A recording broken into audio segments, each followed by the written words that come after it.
Seja bem-vindo à Conferência Geração Vida 2022. Hebreus 12:14 diz: Esforçam-se para viver em paz com todos, para serem santos. Sem santidade, ninguém verá o Senhor.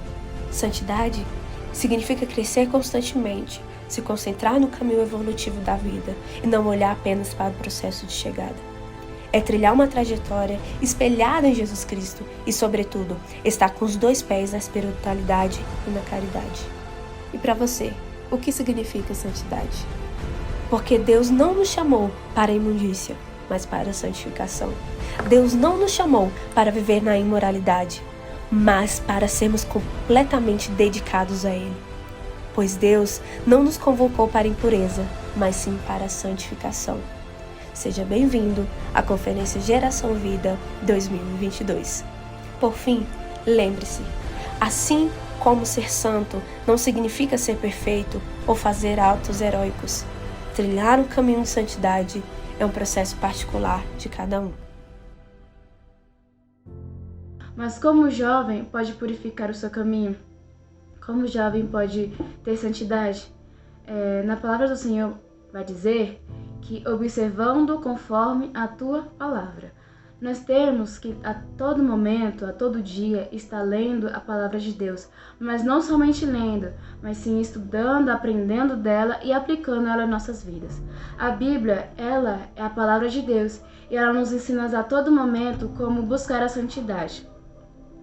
Então que a cada dia nós venhamos estar lendo a palavra de Deus, guardando no nosso coração para não pecar contra o Senhor, amém?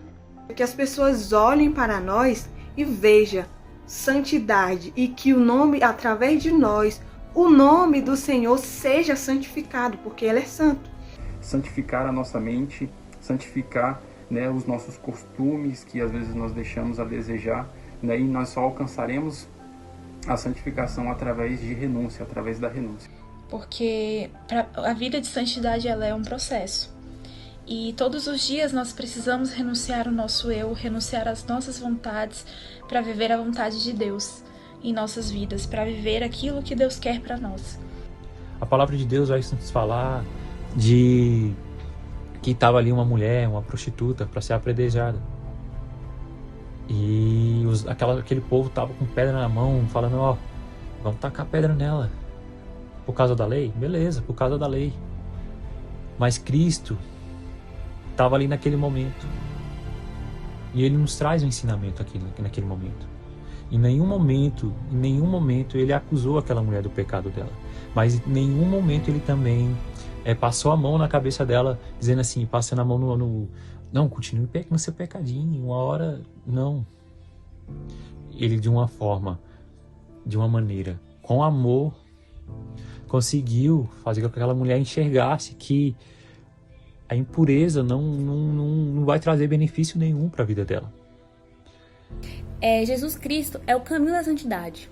Então, Ele envia o Espírito Santo de Deus para estar nos ajudando nessa caminhada, para estar nos inspirando, para nos guiar nisso, para a gente não sair desse caminho.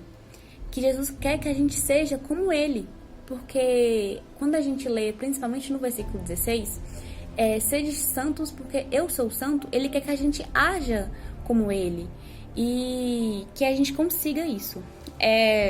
Eu li uma frase uma vez e eu vou estar falando aqui, quanto mais estamos perto do coração de Jesus, mais progredimos em nossa caminhada para a santidade. Que primeiramente de tudo, para a gente ter uma vida de santidade, para a gente ter um caminho ali correto, um caminho ali andar junto com Deus, é ter o coração voltado para Deus, porque Deus não é invasor. Ele entra a partir do momento que você chama, a partir do momento que você abre a porta do seu coração, a partir do momento que você pede socorro. Aí sim Deus vai te ajudar. Quando você começa realmente a andar com Cristo, você começa a viver um processo de santificação, porque a presença do Espírito que há em ti, que há em nós, ela não permite que a gente ande por outros caminhos, porque incomoda. Então talvez algo que para você era normal comece a incomodar, e esse processo é diário. Deus diz, parem de pecar e vivam.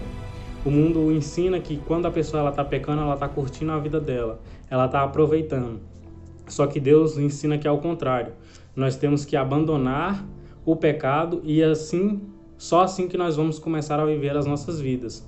Deus, ele tem esse desejo, ele deseja nos ver em santidade, nos ver vivendo exclusivamente para ele e não viver mais as nossas vidas segundo os nossos próprios desejos.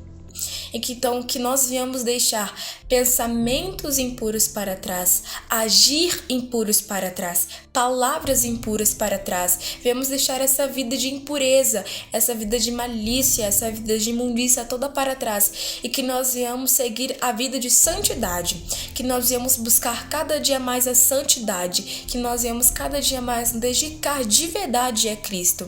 Quando ele veio à Terra, deu tudo de si, por mais que tenha passado por tentações, ele se manteve firme e santo para mostrar para nós que como devemos permanecer, porque ele foi nosso exemplo de vida santa e nós devemos nos espelhar nisso. É mesmo possível andar aí e viver em santidade? E a resposta é sim, possível. Deus, o Criador, ele conhece o limite de cada um. E se ele está pedindo para você fazer algo, é porque ele sabe que você é capaz de fazer. E ainda que não seja, ele é mais do que poderoso para te capacitar. O rei Davi entendeu o mandamento, um dos principais mandamentos, que há um mandamento que devemos entender e buscar, que é buscar a face do Senhor. E que quando mais buscamos a face dele, mais a nossa alma anseia pela presença dele. E quanto mais buscamos, mais santos, mais perto da santidade nós ficamos. O único jeito de vencermos a nós mesmos, vencermos todas as artimanhas do inimigo, todos os pratos, tudo aquilo que ele nos oferece no dia a dia, é indo para a palavra, é olhando para a cruz, é olhando para Cristo. Porque só com ele nós vamos conseguir vencer. Só com ele nós vamos aprender a lidar com nós mesmos, com os nossos sentimentos, com todo aquele turbilhão que existe dentro da gente, tudo aquilo que tem que ser vencido aqui dentro. Só com a palavra de Deus. Só olhando para a cruz, só orando, falando: Senhor, me ajuda a vencer o meu eu. Me ajuda a olhar para as coisas lá fora e não desejar aquilo para mim, não querer aquilo que não é meu, que não convém de ti, para minha pessoa.